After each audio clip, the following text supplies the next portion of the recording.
一次给你看哦。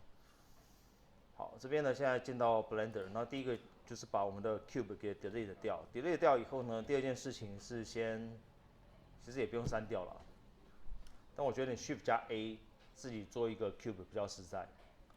Shift 加 A 新增一个 Cube， 或者从这边 Add Mesh Cube， 就是你自己决定哦。那这边呢，我们现在看啊，我们第一个要做的事情是先把它调成跟剑差不多的一个形状。所以呢，你可以先切到 Scale 工具，有没有？这边 Scale 快速键是 S， 然后你可以在 Z 轴缩放，然后在 Y 轴缩放，所以 X S Z S Y。哦，那我现在都没有用到，我现在只是用简单的方法做给你看。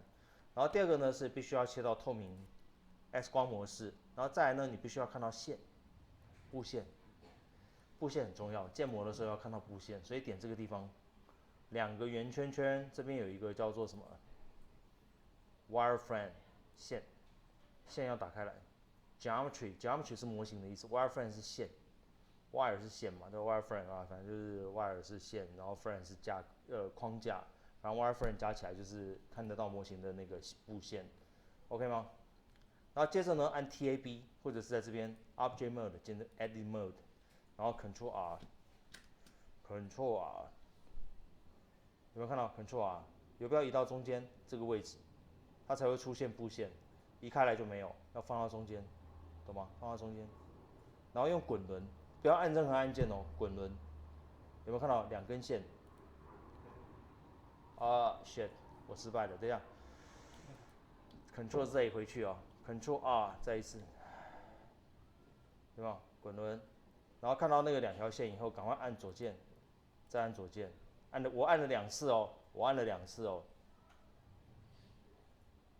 接着记得你的数字键盘区哦，因为大家有些人用那个这个笔电嘛，那右边那个数字键盘区你可能有或没有，所以我觉得这个可能可以按或可能不能按，不能按的话你就按这个就好。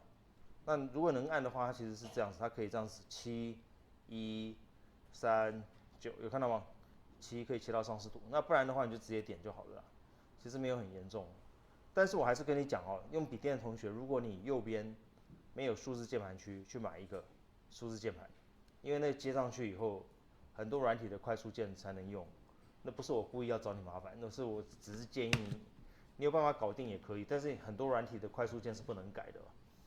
好，所以我们现在呢看一下哈，这边呢现在可以这样拖拉手拉过来，这边呢记得一定要切到 X 光模式，为什么？因为 X 光模式下才可以选到后面的点，所以呢你要框选，你看啊、框选点，框选，有没有？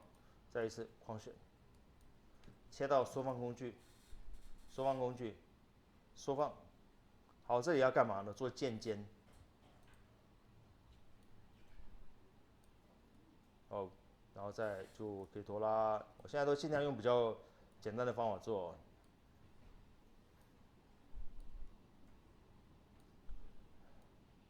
尽量不要让你痛恨3D 啦，我只能这么说。有没有？就这样子拖拉。OK， 这边也是要拖拉。然后再来呢，要干嘛呢？滑鼠中键按着不放，拖拉。干嘛呢？把所有的点全部选起来。这边呢，现在只有4个点不要选，就是这里。Ctrl 拖拉这4个点，有没有看到 ？Ctrl 拖拉，再一次哦，全选 Ctrl 拖拉这4个点不要。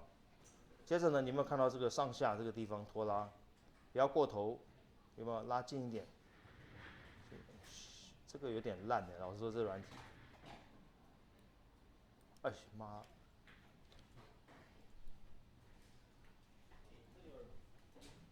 有没有？所以这时候会看到它就变得比较尖了，有没有 ？Shift 加中键拉过来。